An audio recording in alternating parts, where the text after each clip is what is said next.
This is the Lone Crater YouTube. We hope this video helps. You start by confirming prerequisites. Check Windows version and that updates applied, because missing updates often break emoji fonts.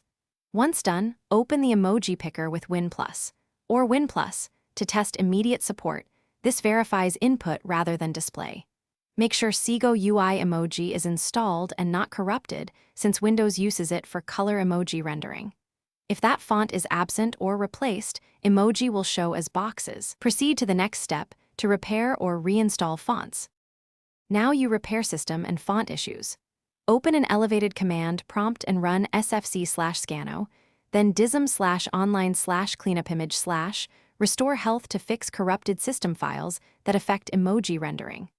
Once those complete, reinstall or restore the Seego UI emoji font. Copy it from a working PC or extract from installation media. Windows prefers that file for color glyphs. Make sure to clear the font cache and restart Explorer so the system reloads fonts. Finally, confirm the emoji show in multiple apps before moving on. Finish by isolating the problem to apps versus system. Test emoji in your browser, Word, and messaging apps.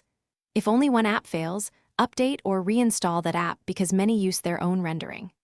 If multiple apps fail, create a new user profile to rule out profile corruption, and make sure dark themes or accessibility settings aren't forcing monochrome glyphs.